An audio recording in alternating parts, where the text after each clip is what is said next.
Olá pessoal, eu sou Edner Braga e você está aqui no canal Explora Mundo e eu vou compartilhar neste vídeo com vocês das leituras que eu fiz em agosto. Foram 10 obras incríveis e eu vou falar um pouquinho sobre cada uma delas, mas prometo não dar nenhum spoiler.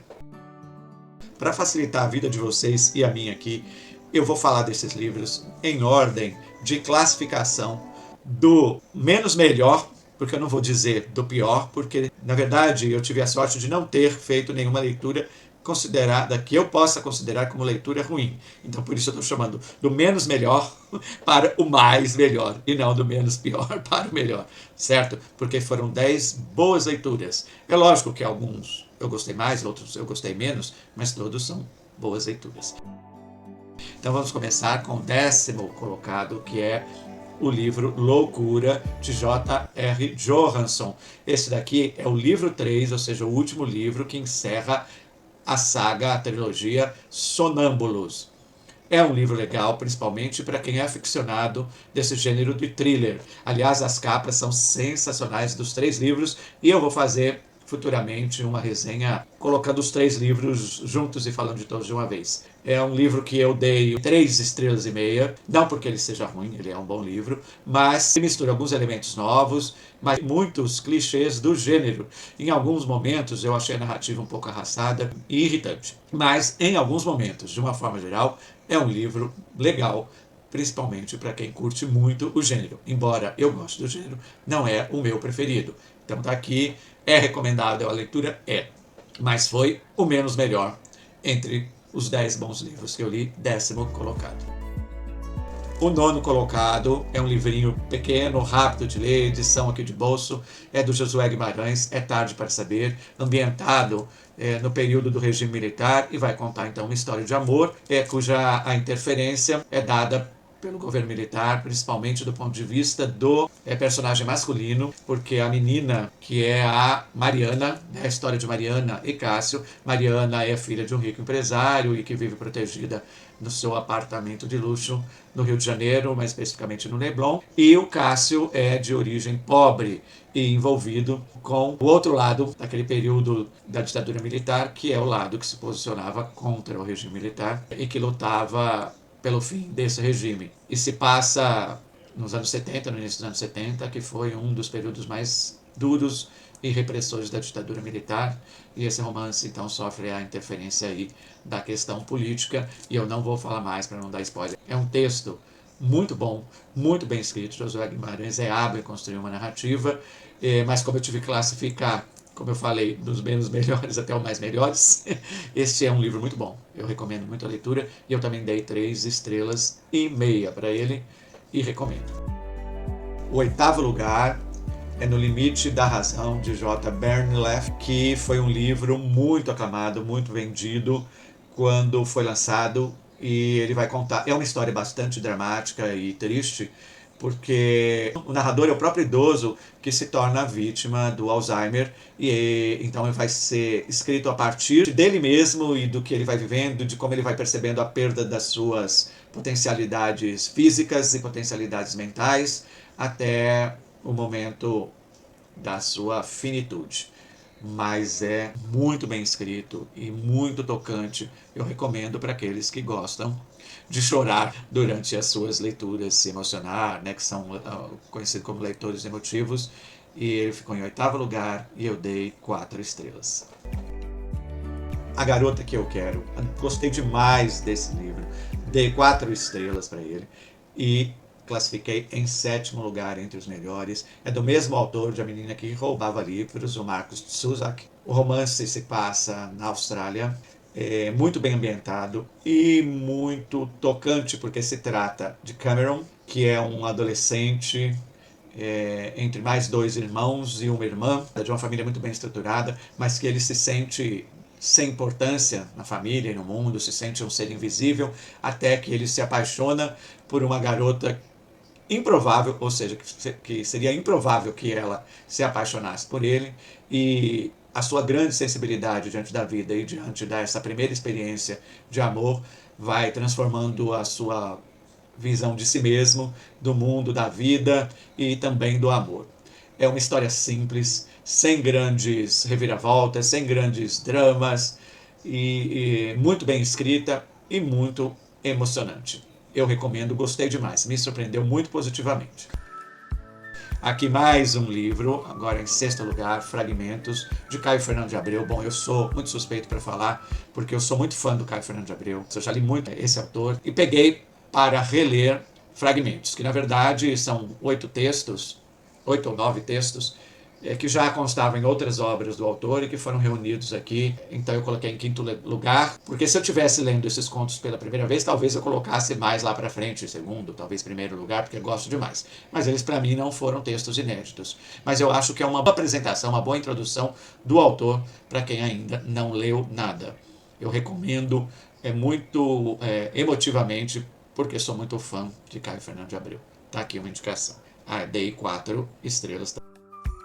Aqui, vamos dizer assim, um clássico da literatura de viagem, né, da literatura de estrada, On the Road, de Jack Kerouac, que eu já tinha lido há muito tempo atrás, mas eu li a edição, a versão que foi autorizada até aquela época em que eu li, que é diferente desta, porque aqui apresenta-se o manuscrito original, sem cortes, inclusive mantendo o nome original, né, o nome real dos personagens, porque na edição que foi liberada anteriormente, tinha sido usados nomes fictícios. Esse é um livro excelente, vale uma resenha, que inclusive eu estou construindo aos poucos, tentando dar uma forma de documentário, porque este livro merece. Quem leu, quem gosta do gênero pé na estrada, muito provavelmente vai concordar que é um livro que merece uma melhor atenção, então teremos uma resenha dele. Dei 4 estrelas e meia, porque também não é inédito para mim.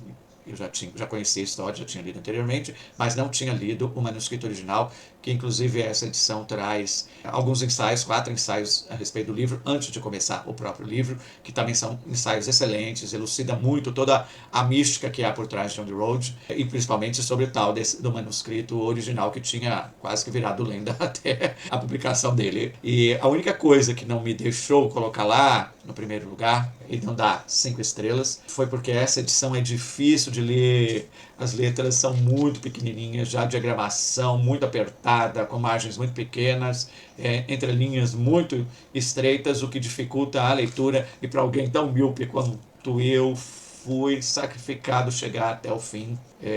Tive que fazer muitas paradas para descansar, porque ficou uma leitura arrastada, não por culpa da história e não por culpa da construção da narrativa, porque Jack Kerouac escreve muito bem, mas por conta da edição. Então, assim, se vocês acharem uma edição grande para ler, é melhor, porque é um calhamação, tem quase 500 páginas de livro, então foi demorada a leitura, inclusive, tá bom? Mas consegui, li e gostei demais. Novamente, indico para vocês, e eu coloquei aqui em quinto lugar.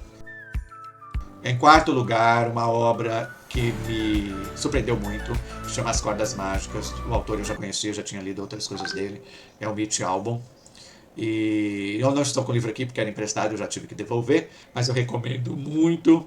Atribuí o quarto lugar e dei 4 estrelas e meia. Só não dei 5 estrelas porque ele utiliza de alguns elementos bem fantasiosos e traz algumas situações que eu acredito que não seriam possíveis na realidade. Mas só por isso. Mas o livro é excelente, a história é excelente, a estratégia de construção da narrativa deixa você em algum momento se perguntando se é autobiográfico ou se é a partir da biografia de alguém, se o personagem existiu ou não na realidade, e eu não vou contar se ele existiu ou não, você vai ter que ler para descobrir.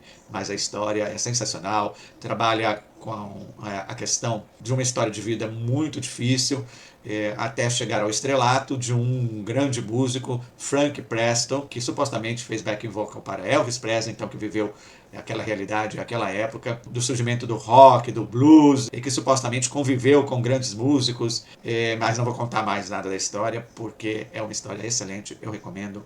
Para mim, ele ficou classificado em quarto lugar, com 4 estrelas e meia, como eu já disse. E em seguida, em terceiro lugar, Os Venenos da Coroa, de Maurice Druon, que também não tenho aqui os livros em mãos, tive que devolver também porque era emprestado. Tem o terceiro lugar, eu recomendo demais. Faz parte na verdade, da saga Os Reis Malditos, composta de 7 volumes, e esse é o volume 3, que vai se passar toda a saga, e esse volume também, é claro, na Idade Média e na corte francesa, trazendo todos os truques, artimanhas, traições e estratégias para tomar ou se manter no poder da corte francesa na Idade Média. É imperdível para quem gosta de ficção permeada com história real, porque o autor não inventa os personagens, a maior parte dos personagens existiu na realidade, tem fundamento histórico, e as situações que ele narra também aconteceram historicamente, e é lógico que elas são apenas romanceadas. E Maurice Druon escreve de forma sensacional, é difícil parar de ler. Eu dei 5 estrelas e essa obra ficou classificada para mim em 3º lugar. Em 2º lugar, eu tenho um livrinho, que é quase um livreto, tão poucas páginas que ele tem, mas tem uma riqueza maravilhosa, No Mundo dos Livros, de José Mendrin. Eu fiz já uma resenha no canal, vou deixar o card aqui em cima, para que vocês possam ter uma visão mais aprofundada da obra, porque José Mendrin conta sobre a sua história como formação de leitor, e de leitor como é que ele se tornou colecionador, faz algumas indicações de obras sensacionais nesse livro, e estimula a gente a entrar mais profundamente, de uma forma mais consistente, na bibliofilia e nos tornarmos mais apaixonados pelos livros, pela literatura e pela leitura do que nós já somos. Indico demais esse livro, está em 2º lugar, dei 5 estrelas para ele. E finalmente, tcharam, em 1º lugar, com 5 estrelas também, A Lei dos Varões, que é o 4º livro da saga Os Reis Malditos, de Maurice Druon, muito bem escrito. Aqui a saga está no auge, pegando fogo, e por isso ele ficou em 1º lugar. Gostei demais, li rápido demais, porque é entusiasmante. A Lei dos Varões, excelente, pegando fogo, o auge da série, porque é exatamente o 4º volume, ou seja, está exatamente o volume do meio. Já foram lidos 3 e serão lidos mais 3 depois dele, e foi uma leitura sensacional. Mas enfim, em 1º lugar, 5 estrelas, e essas foram as minhas 10 leituras de agosto. E também vou deixar para vocês aqui o card, porque eu fiz o TBR dela, ou seja, falando dessas 10 que eu tinha como meta ler esses 10 livros. Espero que vocês tenham gostado dessas indicações. Espero muito que vocês façam comentários. Quais dessas obras vocês já leram? Quais gostaram? Quais não gostaram? Como é que fica classificada essa obra para você? Se acha uma boa obra, se não acha? Em que lugar ela ficaria no seu ranking de leitura? Quais te interessaram que você ainda não leu? Até o próximo vídeo, e eu espero que você curta, comente, compartilhe, ou seja, participe do canal Explora Mundo, porque ele é feito para você. E não esqueça de dar uma força para o canal, visitando o catálogo dos nossos 2 patrocinadores, a Clique Livros e a Cursos Clique, pois isso é muito importante para que a gente possa continuar produzindo cada vez conteúdos melhores para vocês. E se você também quiser dar um outro tipo de apoio, pode também adquirir um dos livros pelos links que eu deixei aqui. Muito obrigado mais uma vez, e um grande abraço de coração para todos aqueles que estão inscritos e aqueles que também não estão, mas que assistem os nossos vídeos. Mas se puder se inscrever, isso fortalece muito o canal.